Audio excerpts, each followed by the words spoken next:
In her successful business and her desert home, brilliant hues have been constant companions for Jane Hamilton.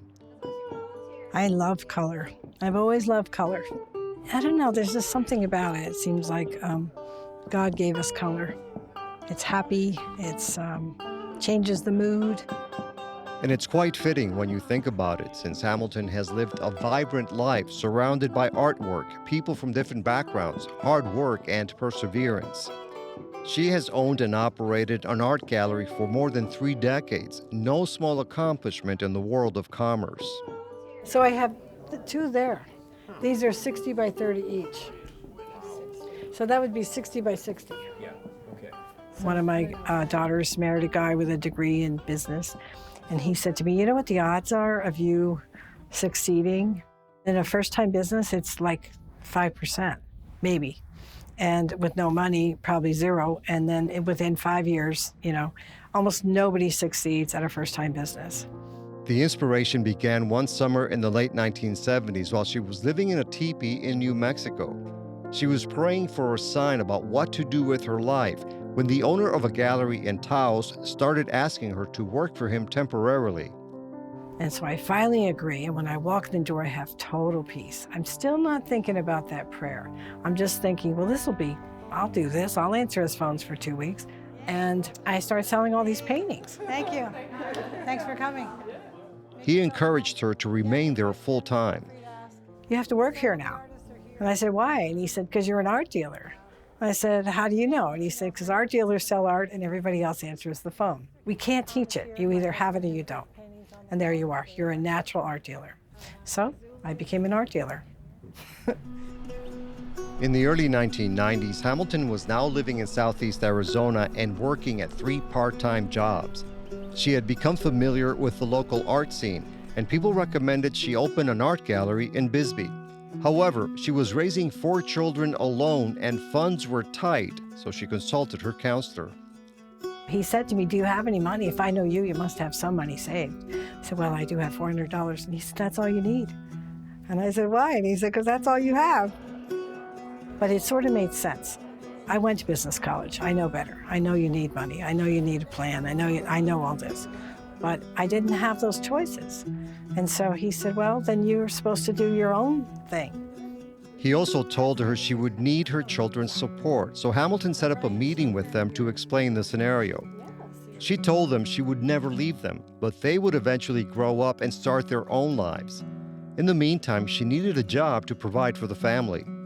I thought, well, if I run my own show, no one can tell me you can't stay home with that sick child. And so that turned out to be a really good thing that was valuable for all of us.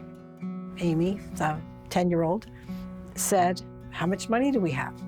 And I said, we have $400. And she said, wow, Mom's rich. She's got $400. Everybody wanted to know their part, and they all played a part. And we found out that people really liked seeing children. So at the openings, they would say, Amy said one time, Mom, sometimes they buy the art, sometimes they buy you, and sometimes they buy us. The sign was $160 to have it made. It's a wood-carved, painted sign.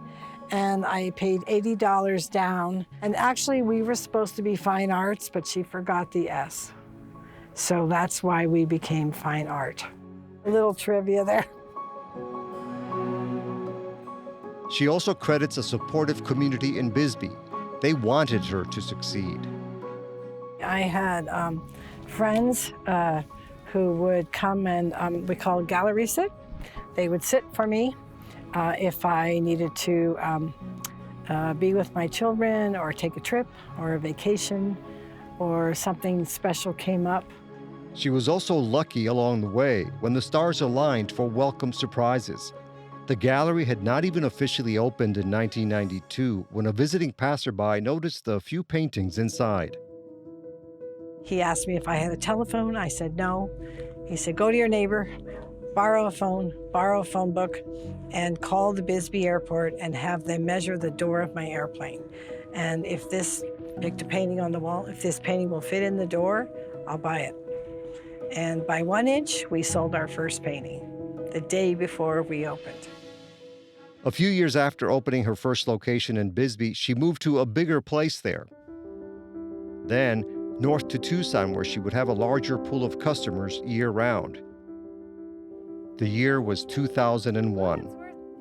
So we moved up here, and then about a week, 2 weeks later, a month later, we had 9/11 and we had to start all over.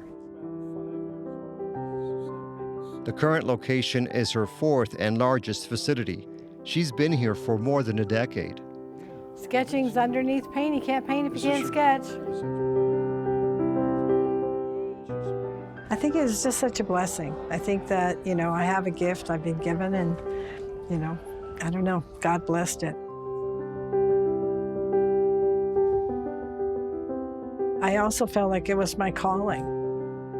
It seems like I have a small place in the world to bring beauty and culture to people, to help keep the culture alive.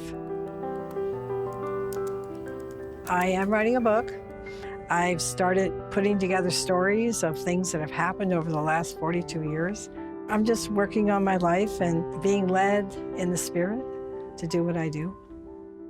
And I'm grateful and thankful for every day.